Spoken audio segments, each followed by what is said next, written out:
মনে পড়ে কি সেই রাতের কথা?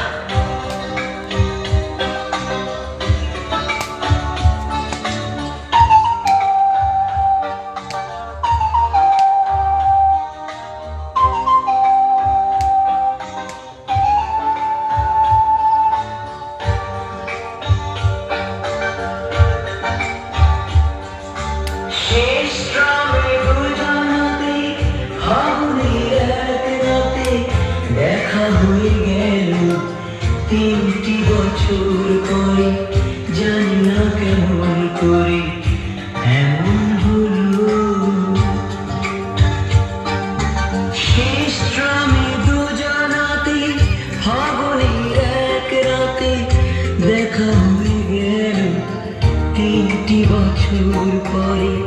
জানি না কেমন করে